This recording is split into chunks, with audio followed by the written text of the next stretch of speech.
Molly Fall disait de la ville de paix qu'elle était semblable à toutes les autres villes. Au sud d'un vieux pays, autrefois un empire, et le plus grand de tous, ce qu'elle disait.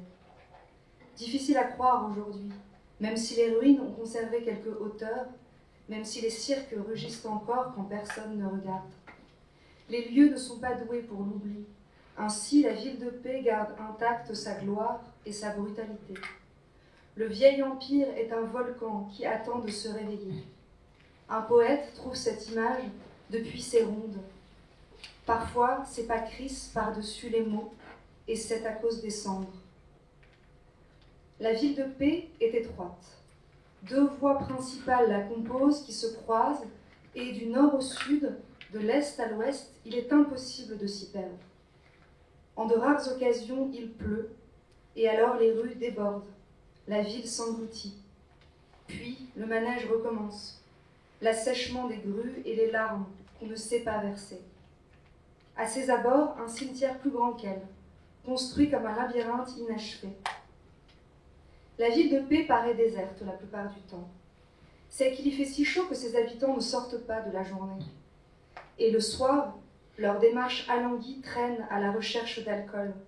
En ces instants où accorder l'espace du dedans à celui du dehors semble une question de vie ou de mort. Puisqu'il faut brûler, dit Molly se resservant un verre, Molly qui n'est naturellement pas douée pour l'ironie. La poussière des corps, la nuit venue, tombe sur les pavés. Ce sont les cendres dont je parlais. Les choses se ressemblent lorsqu'on ne fait que les entendre. Je suis venue ici tourner un film qui n'existe pas. Je me suis retrouvée prise au piège de la ville antique et morne, d'un homme, d'une branche, d'une sculpture. Une femme en filme une autre, dans la lenteur des vagues invisibles. Le mécanisme de la caméra s'enraye, la caméra n'est pas faite pour l'humidité. Elle s'éteint dans les profondeurs carnivores. La ville de paix se trouve sur une île qui avale tout. Suspendue parmi les arbres d'un été éternel, les arbres brûlés par un amour malheureux, la chaleur se confondant avec la musique, dans les échos de la fumée. Regardons-la à présent, la femme filmée, non loin de la mer sans la voir. Elle écoute, la tête penchée, le lacrymosa de Mozart, pense au temps qui s'écoule en elle comme un paysage accidenté. Elle retourne en arrière, mais sa mémoire la fuit. Elle s'appelle Molly Fall. C'est une tempête ou un carnage.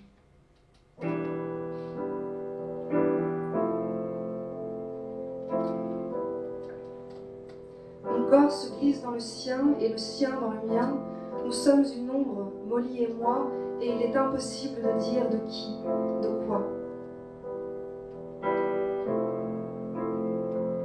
L'amant dit que les sorts n'existent pas quand je lui raconte comme la présence d'une pierre, d'une femme qui cogne dans ma poitrine, m'empêche de respirer. Il ne me croit pas quand je lui raconte que j'ai trouvé de l'eau avec une branche, mes mains qui s'aimantent dans le bleu indécis. La brume et le lieu métallique de ma mémoire se confondant. Je lui raconte aussi les coupeurs de feu, les spectres qui marchent sur la ville, mais je ne sais rien expliquer de précis qui pourrait le convaincre. Je n'ai ni preuve, ni souvenir des lieux, des dates, des noms, je sais seulement agglomérer les mirages qui traînent sur ma peau, les perspectives d'une âme que je sens, mais ignore. Je me souviens très bien des couleurs, des mots lorsqu'ils sonnent comme des notes, de la forme des objets familiers, mais ça ne suffit pas. Alors je me tais. J'évite de lui parler de la présence de Molly en moi, de notre ruine à venir. La nuit, j'attends qu'il me pénètre, mais son désir est pour lui-même, dans une salle où la lumière clignote. L'écran est blanc encore, quelque chose va démarrer, quelqu'une rentrer dans le champ et ouvrir le ventre de l'amant. Pendant ce temps, je vais dans la ville étrangère chercher le poids, arrêter le tremblement et dérober le vide. Je trouve des hommes qui échangent, des hommes qui vendent et marchandent et tanguent tard sous des lampadaires brisés.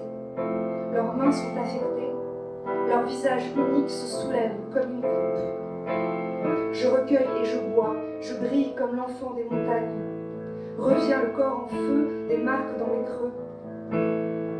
L'amant dort d'un sommeil lourd, puissant, un sommeil d'oubli, comme je n'en ai jamais vu, une pensée fugace, l'étouffer dans son sommeil. Je lui caresse lentement les cheveux, de lui je ne sais rien, tout est à sa place.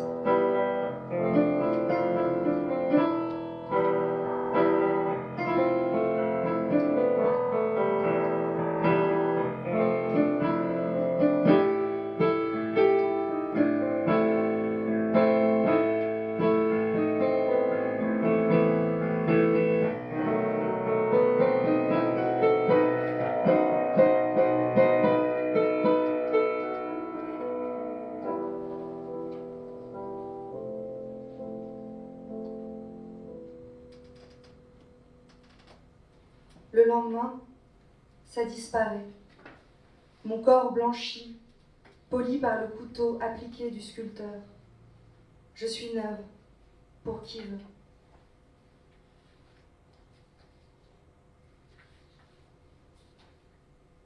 Je note qu'il fait très chaud ici, nous le disons souvent, car nous n'avons rien d'autre à dire, à nous dire. Il faudrait savoir ce que c'est qu'un départ qui ne soit pas irrémédiable, connaître autre chose que l'absence. Il fait si chaud ici, c'est une sensation interminable. Si chaud que la différence entre les choses inertes et soi n'existe plus. La nuit, c'est pire. Et les mains se joignent, mécaniques, elles attendent. Quelque part, depuis l'aube, une femme se débat pour apparaître.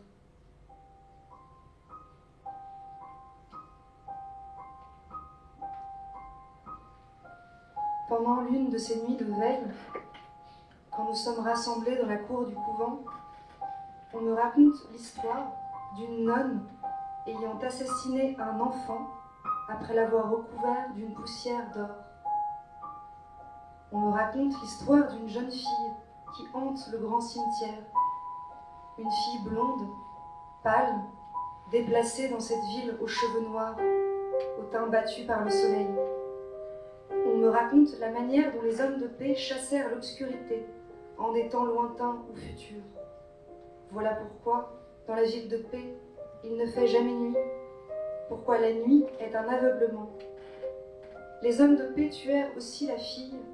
La fille et la lumière ne sont pourtant pas liées, mais c'est sans doute la raison pour laquelle son fantôme hante les lieux, car les fantômes ont toujours un compte à régler. Antonio le dit. Soudain surgit dans le récit, revenu dans ma mémoire, et je déteste ces yeux noirs qui s'allument. Il joue du saxophone, cela sonne jusqu'en haut du château de la ville de paix. Il pourrait être un de ces intrigants de la cour, un de ces habiles troubadours avec ses manières brusques et fuyantes, son regard trouvé. Je me dis que c'est lui qui a tué la fille, cela serait possible. Le temps n'a pas de prise ici et Antonio semble exister depuis longtemps, comme une racine ou un cauchemar.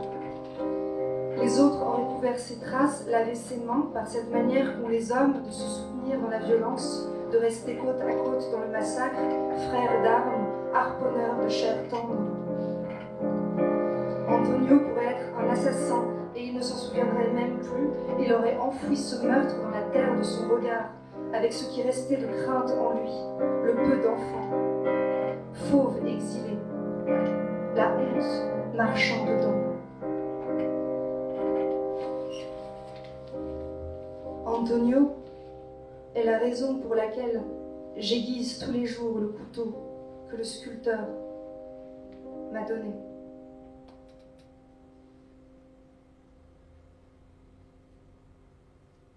Ainsi, je passe le temps. À part cela, je ne bouge pas, je reste assise sur le sol de marbre. J'écoute, électrique et humide, le bourdonnement des insectes invisibles. J'écoute un grand pianiste blond jouer des sonates. Je tombe amoureuse du pianiste à cause de sa manière de regarder les touches, juste avant de se mettre à jouer. À cause de la manière dont il reste très droit pendant que ses doigts courent. Je tombe amoureuse du pianiste à cause de la manière dont la musique altère son existence, du cours des choses qu'il contourne en jouant, du creux que créent les notes en lui et en ceux qui l'écoutent, de ce qu'il étouffe avec ses doigts à la vitesse que connaît la lumière, à cause de cette chose impossible, qui se dresse entre lui et son instrument. À cause de la foule qui se dresse entre lui et ce hasard de jouer, la houle en dedans, les accidents qu'il crée en tremblant si précisément devant le vide, cette impossibilité de ressemblance avec rien d'autre, les doigts comme une menace, la foule s'abat dans la cour du couvent, et personne ne connaît son drame qui est aussi le mien, l'enfance à attendre que la nuit cesse, que des oiseaux sortent d'une pièce fermée. Dans la chambre interdite, il y avait des parcelles de lumière à cultiver, des rideaux violets, des figures dans le gouffre.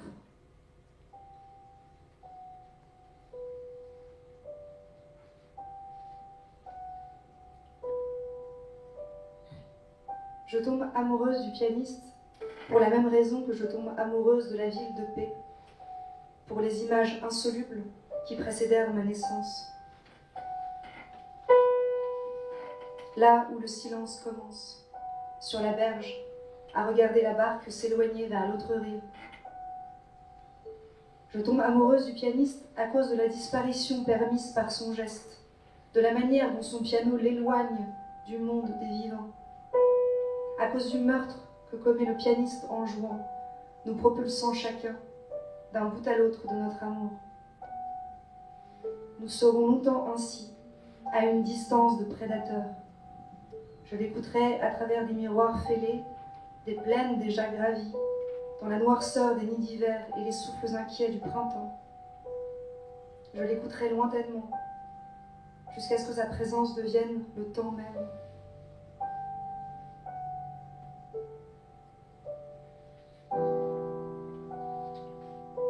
J'ouvre légèrement les jambes et son ombre me prend. Lui si pâle, l'air malade, toujours sérieux et fin, baissant les yeux dans les couloirs. Il pourrait être le frère de la jeune fille morte. Son nom est allemand. Je pense à un poème. La sœur étrange, le défunt frère, elle joue avec ses astres. J'imagine une histoire d'amour entre le frère et la sœur. J'imagine la sœur jouer à la place du frère, le frère prenant la place de la sœur après sa disparition. Le grand pianiste blond devient le fantôme de la fille du cimetière. Cette surexposition le fait clignoter curieusement, comme une étoile rouge. J'attends qu'un trou noir m'avale. Il n'y a rien à cet endroit que mon désir qui cogne en millénaire, que cette attente dans l'obscurité d'un couloir au tableau finissant.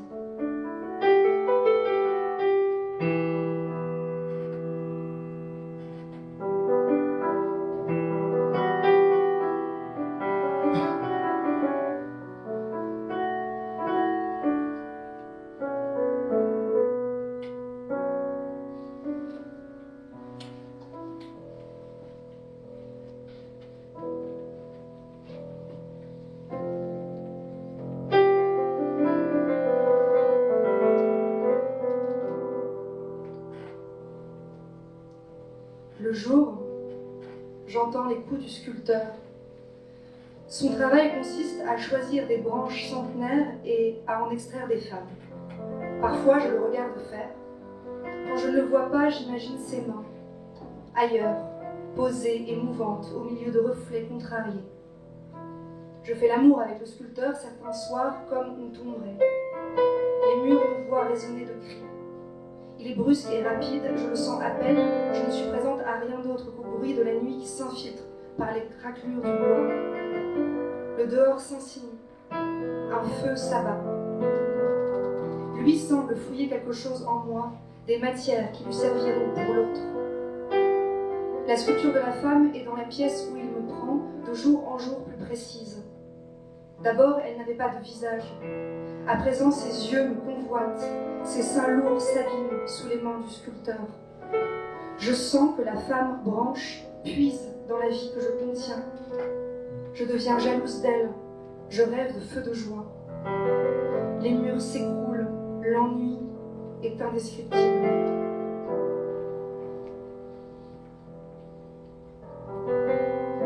Nous sommes entre la vie et la mort. rien ne semble devoir arrêter ce temps qui revient en arrière et ses traits, ces lignes qui se composent dans la lumière insoutenable de la ville de paix. J'écris à même la pierre, je ne tourne aucune image, j'attends la mer. Je vais éteindre les bougies des églises et je pense à mon crime. Je pense à une ville de western, une ville envahie de fantômes, d'Indiens barbares dans la tête de l'homme blanc. L'homme blanc a le visage d'Antonio, un visage découpé de néant dans la fierté d'une race impuissante, une lignée de bourreaux. La mer verdit sous ses assauts. Sa couleur ne se trouve plus que dans certains yeux et nids d'oiseaux. Et, depuis mon impossibilité à capturer, mon obsession pour une chose que je ne parviens pas à nommer, depuis ce chien qui me poursuit, ces hommes qui créent indiens et femmes, depuis ces nuits à attendre le désir d'un amant qui me semble un tableau, depuis le carrelage glacé où je regarde le vide, depuis mon ventre où le sculpteur se vide, depuis les regards du pianiste et sa fièvre constante, depuis la sœur disparue, dans le bourdonnement incessant du burin, les sonates de Liszt et la chaleur, depuis le sort qu'on m'a jeté, j'écris.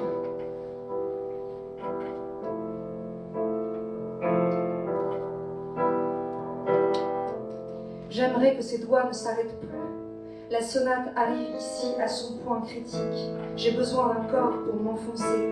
Alors, j'entre en molly sans bruit. Vision d'une fleur penchée. La mer est claire et proche, nous n'y allons jamais. Des spectres glapissent qui sont peut-être les miens. Un feu brûle doucement dans mes veines, mes rougeoiements se voient de loin. Heureusement, les ruelles se perdent à l'intérieur.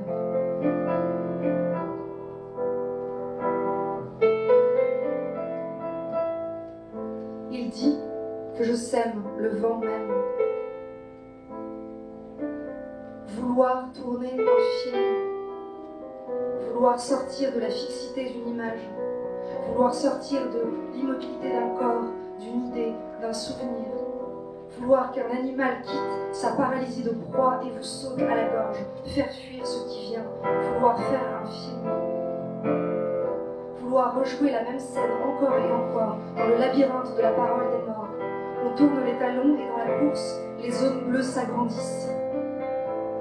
Une tentative de fiction, là où le temps dévore, où la ville prie lentement d'être envahie. Pourquoi pas un western alors?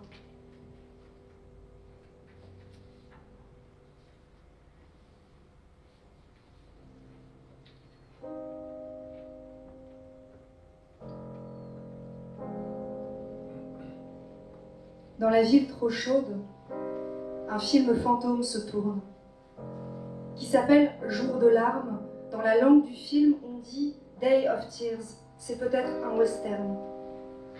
Moi, j'ai toujours détesté les westerns, même si je reconnais l'impression laissée par la tenue ferme du pistolet, l'œil bleu plissé sous trop de soleil et autres, accident de parcours de l'homme blanc dans la plaine, descendant d'un bruit de cuivre, d'un cheval sale, loin de ces châteaux forts balayés par les vents, où dort un roi blessé, sous la lumière du Graal.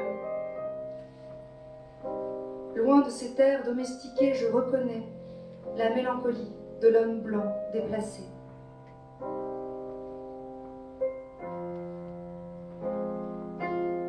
Alors admettons que cela soit un rêve d'océan, que cela ait commencé par une maison aux fenêtres basses et aux enfants hurlant à travers les raclements du fer dans la cheminée, la pluie faisant descendre quelque chose en soi comme dans un puits. Un de ces rêves d'eau forte, un de ces rêves mouillés qu'il fallut assouvir. Et les traits s'accusèrent au fil des feux, les paysages sous les trains, les feuilles mortes dans les allées, jusqu'au jour où, novembre débordant, Ismaël dut partir, prendre la mer, pour ne pas se tuer. Quand le soir, les prairies des peuples éteints dorment douces dans le néant des cachalots blancs, moi, dans la ville trop chaude, j'assiste au rassemblement des êtres sans visage. Le film a déjà commencé. Il y a un café qui serait un saloon, mais pas de personnage pour l'instant, ou alors anonyme. Des veuves noires tombent au bas des portes. De la paille oubliée dans un coin, l'auge vide, les mouches tournent autour du cheval disparu, et dont le souffle vit encore. L'homme au comptoir parle de nuit entière depuis son départ. Mais la fille sur le bord de la route et qui s'appelle Molly dit oui, qu'il est parti, juste un instant auparavant, et elle montre du doigt la dune, la poussière du chemin au loin exsangue une chevelure soulevée.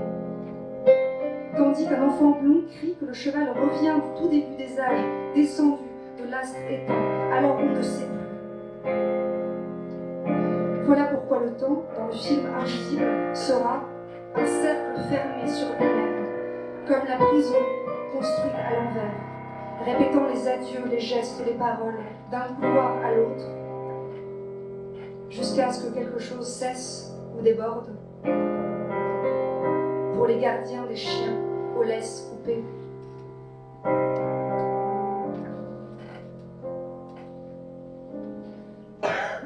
Pour l'instant, rien ne diffère de rien, cela semble une cérémonie désordonnée. À travers les planches clouées aux fenêtres, des objets se tiennent obscurément. On les devine lourds et épais, à la manière dont les mains leur sont assujetties. Un air de guitare les ranime, comme les fleurs font des tombes. Le bol, la cuillère sont mangés bruyamment.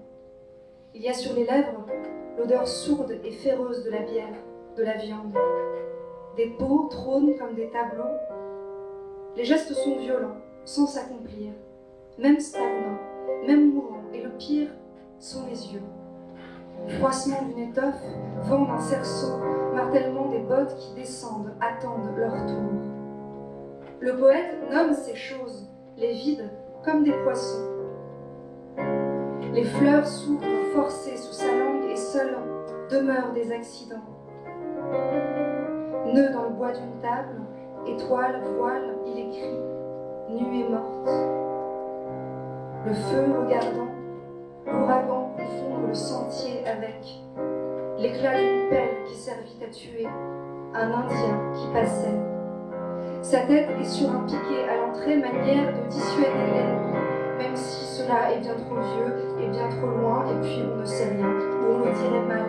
Ce n'est qu'une histoire de plus, racontée du côté des vivants, devenant fantôme dans les mains de quelqu'un qui a soif et qui prend.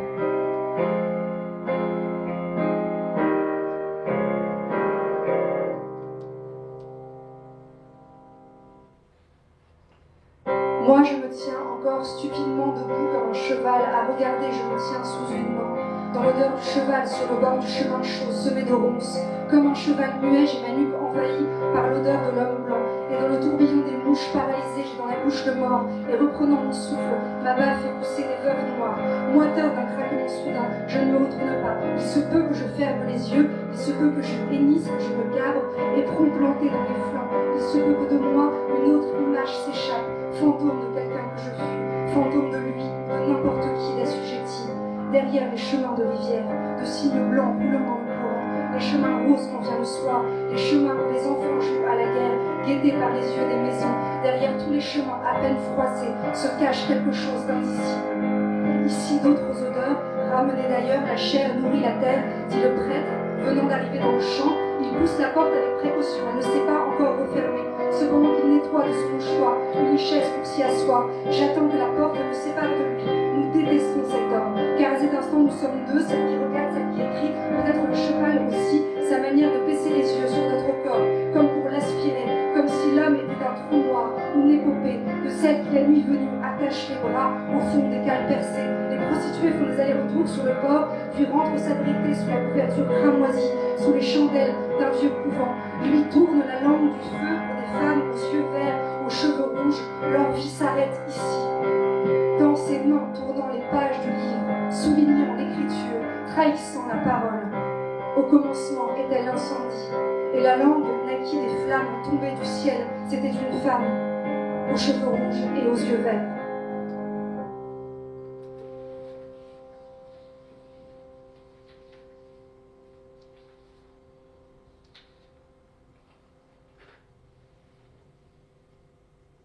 Un homme a écrit « L'eau est un corps brûlé ».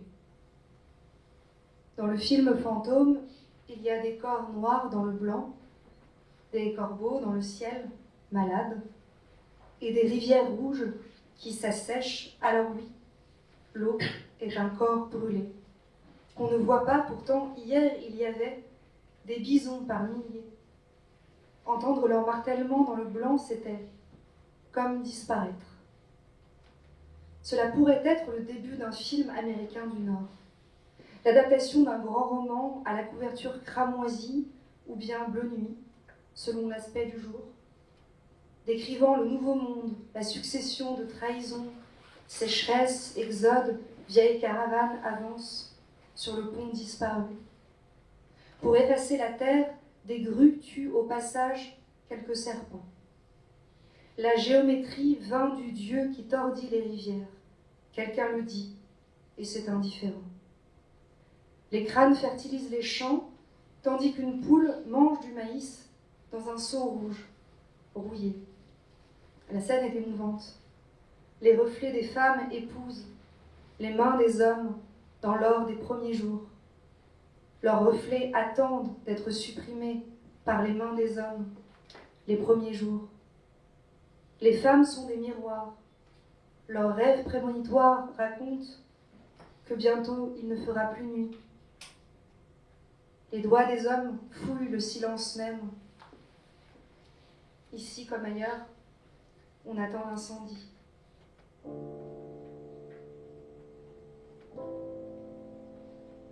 Tandis, revenant en arrière, il y a cette scène où l'enfant blond parle, seul, du cheval disparu, et fait de la lumière avec le vide même. Une femme obscurcit l'image en entrant. Des larmes coulent sur ses joues. C'est celle que nous avons vue déjà et qui s'appelle Molly et qui dit toujours oui, mais ce ne sont pas ses mots. Elle a l'âge du printemps. Des pas en écho, une porte qui s'ouvre brusquement à cause d'une voile. La mer est possible, au loin. Quelque chose empêche toujours de s'y rendre. Les visages tournent. Une voiture file dans le lent paysage abandonné.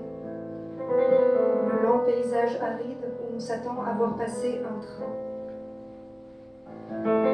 Mais le chemin de fer, toujours de nouvelles embuscades, le laisse paralysé.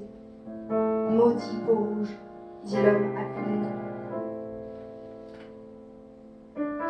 Et Molly hoche la tête dans le passé, dans l'encadrement de la porte à demi fermée, et à présent elle nous fait penser à la femme dans le tableau géométrique pleurant sans cesse, cassée par les lignes du peintre qui était son amant. Et je crois que son nom était Mar comme la mer dans une autre langue, et parfois les sons du oui de Molly, des pleurs de Mar se mêleraient, cela sonnerait comme de la pluie, dans une chambre que la folie guette. Et qu'est-ce qu'un sanglot, a demandé l'enfant blond un jour humide, un jour où son cœur se serrait de novembre derrière la fenêtre de voir les feuilles rouges tomber, l'odeur du vinaigre, la mère attablée s'emparant du couteau. C'est parfois un hoquet, simplement. Un visage cassé derrière une vitre, un mauvais angle pris par le pinceau. Un accident, dit le poète, un éclat, et que fait-il encore là, à tanguer sous la pluie?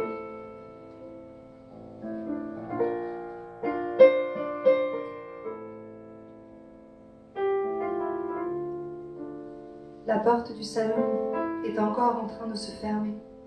On devine à peine de l'autre côté le prêtre en train de marmonner, le sursaut d'un coyote.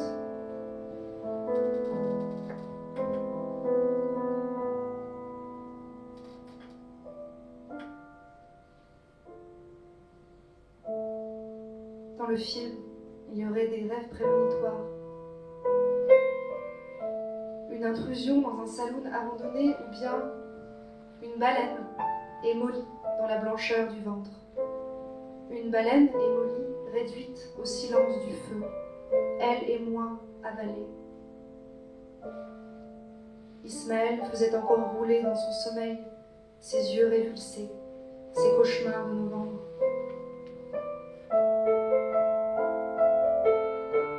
Et l'huile, calme, brûlait.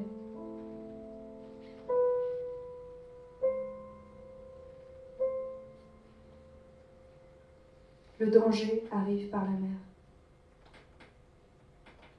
Merci.